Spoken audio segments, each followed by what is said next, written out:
Hi, this is Rik Bhattacharja, and welcome to the 5th episode of It's a Rik Life.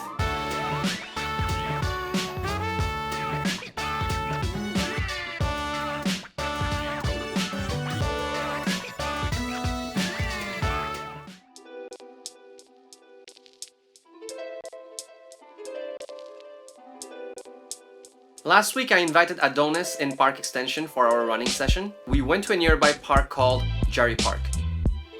He introduced me to his beginner's stretching routine. All of this is to prepare the body for the impact that we receive when we run. He wants to make sure to first prepare the core as well as possible. And I gotta do these stretches every single day. He noticed that I have a fundamental problem, my posture.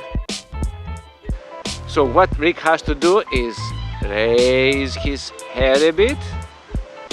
That's a lot, that's too much. And open up your shoulders. Now, let me see. Here now, he looks a bit like a statue. So he's making the extra effort now to keep his chest open and to keep his back straight up. What we need to do is try to maintain the position, but loosen. Right, I see already the difference. This is now what we need to work at in order to have this flow of energy without having any interruptions and without trying hard to stay at this posture.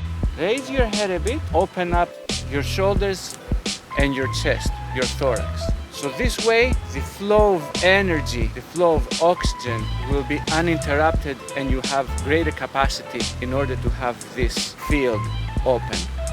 One thing that Adonis promotes is barefoot running. Before giving a demonstration of how he runs, he explained how walking or running without shoes can be actually beneficial. We're outdoors, the weather is nice, and we're at the park with all this grass. Who needs shoes? This is the perfect occasion to connect best with nature. We get to use some small muscles that otherwise they're not used when the foot is in the shoe. So what do we do now to run? Simple. Put one foot in front of the other. That's it. Can you do that? Obviously. The whole idea though is that we have to do it right. Why? Because we're not only putting one foot in front of the other, but in the while we're lifting our body. So lifting your body and throwing it forwards, it makes everything now more complicated. Why?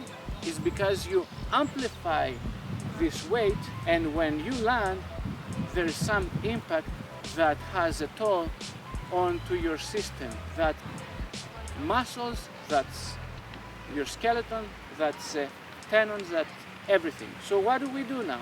We need to do this motion fluid, meaning that we lift our foot and we land it forward smoothly. Now, easier said than done. We start by paying attention on how we strike our foot. Make sure that your stride is short, that you strike on your midfoot. Avoid using your heel and avoid the long stride. Your arms have to follow and help you balance with a small, seamless move without putting much effort. You keep your body upright and you look ahead.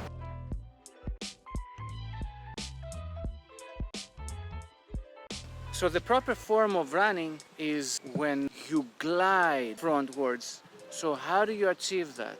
One thing is you feel that you're not bouncing. So you have this seamless flow towards where you lift your feet one in front of the other, but you do it with least impact that you can have while you keep this balance with your arms and you swing your arms easily. Depends on the speed, depends on the stride, but supporting you in natural way beyond balancing to this process. I try to be a bit, goal oriented. So when should I expect to finish my first 1 kilometer? What about today? You gotta be kidding me, man. Let's see what you can log on right now. Really? Yeah. Holy shit. All right.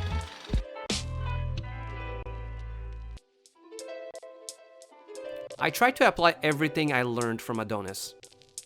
From looking straight ahead to keeping my shoulders loose, while keeping a proper posture and hitting the ground with the ball of my feet, and while being mindful of my breathing as well. But I'm not gonna adapt to the proper form of running in a day. It's gonna take time. Later on, Adonis mentioned that The arms, the way are swinging, that's something that again will be examined, try to correct, especially the arms. The arms, you kept them, and it's the easiest thing to do because you have them in the front of you, swinging with every stride, but they're giving you just a little bit of a balance instead of lifting you, participating in this flawless movement to the front. after less than half a kilometer, my lungs were burning up. My visions were getting blurry and I started to feel my legs burn. I could not hit my goal for that day, only 420 meters. The idea is that we don't want to outdo ourselves. Obviously, 1 kilometer is not a huge undertaking, so this is why I believe that Rik can do the kilometer from now, but that doesn't mean that because he did 1 kilometer that he will add to that every day. We need to be careful and conservative with our progress, and well done. We did not do anything extreme, and we'll keep it up from here. Job well done. Your homework is core, core, core. Lifting your body up without making those jumps that require substantial energy. Make sure that your breathing allows you to transport all this energy all over your being, and most important, clear your mind from any clutter in order to be able to have this flow of energy. You can be doing some power walking and running for short distances, for short time. The most important thing is not to get carried away, because you can very much provoke an injury. You might not feel it at that moment, you might not feel it the day after, but it can be something that can appear later in your exercising process.